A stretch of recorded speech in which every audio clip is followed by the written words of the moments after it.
तो सभागृहात नव्हतो मी, मगाशी ते चर्चा चालू होती ती मंत्र्यांनी मला सांगितलं आणि तुम्ही तसे निर्देश देखील दिलेले आहेत.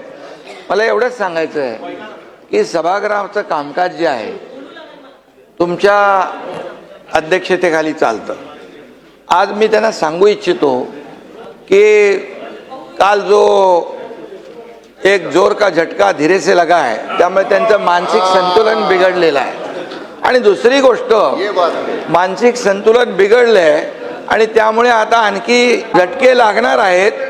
अध्यक्ष महोदय, तुम्ही सभागृहाचं कामकाज नियमानुसार चालवता आणि आजपर्यंत तुम्ही दिलेले निर्देश आणि तुमच्या अध्यक्षतेखाली या सगळ्या विरोधी पक्षाला देखील त्यांचे मांडण्यासाठी, प्रश्न मांडण्यासाठी जो काही वेळ देता तो आतापर्यंत कधी विजयभाऊ दिला होता का?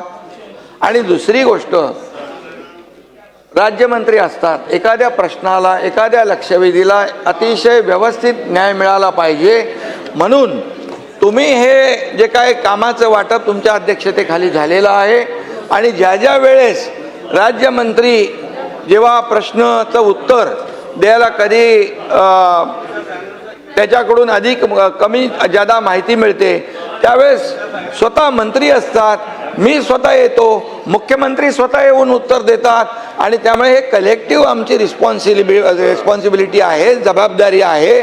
त्यामुळे काय आता काय झालंय, त्यांच्याकडे मुद्दे नाही आहे, ते डेस्परेट झालेले आहेत, फ्रस्ट्रेट झालेले आहेत आणि आता त्यांचं मानसिक संतुलन बिघडलेलं आहे.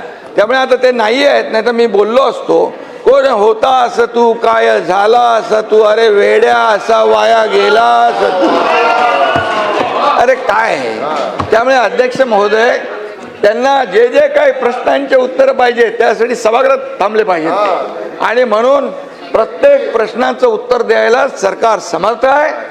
बिलकुल आम्ही समर्थ आहोत.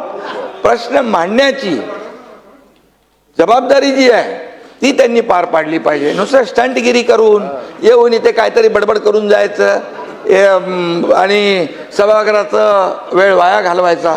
आणि म्हणून मी आपल्याला सांगतो, विजय भाऊ तुम्ही समजदार आहे, ते जयंतराव, नाना भाऊ, ते तुम्ही बी त्यांच्या नादाला लागले, काय पोराटोरांच्या नादाला लागतात तुम्ही, असं काय. त्यामुळे अध्यक्ष महोदय, पूर्णपणे या ठिकाणी सभागृहामध्ये विरोधी पक्ष जे जे काही या शेतकऱ्यांचे प्रश्न मांडा, या महाराष्ट्रातल्या जनतेचे प्रश्न मांडा, जिथे शेतकऱ्यांच्या अडचणी आहेत ते प्रश्न मांडा, त्याला उत्तर द्यायला आम्ही लोक खंबीर आहोत.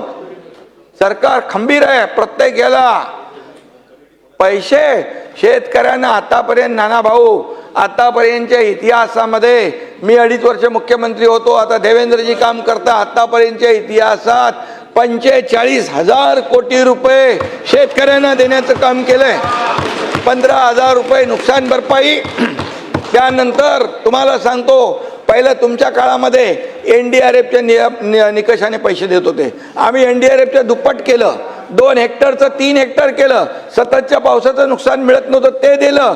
अरे बाबा, गोगलगाईनी केलेलं नुकसान पण मिळत नव्हतं तेही चालू केलं आम्ही.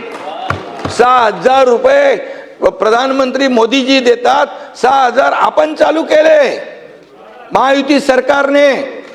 हे लक्षात ठेवा ना तुम्ही. आणि त्यामुळे काही पैसे नाही दिले, काहीतरी शेतकऱ्यांवर अन्याय केला, हे खोटं नाटक चालणार नाही.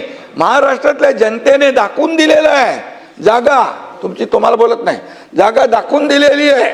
आता ही एकदम अशी होत चालली आहे, अगदी इकडे आता इकडे बाहेर पडतील तिकडे. आणि त्यामुळे मी आपल्याला सांगतो, अध्यक्ष महोदयांचा निर्णय अंतिम असतो. अध्यक्ष महोदयांचा निर्णय चुकीचा, अरे तुम्हाला काय बोलायचा अधिकार आहे? अध्यक्ष महोदय, जे नियमाने हे सभागृह चालतं, हे सभागृह सार्वभौम आहे, याचं पावित्र्य राखणं आपलं काम आहे. त्यामुळे आम्ही सगळे काय सर्व 19 ते 22 काय होतं तुम्ही लक्षात, तुम्ही होते ना जयंतराव, 19 ते 22 काय परिस्थिती होती?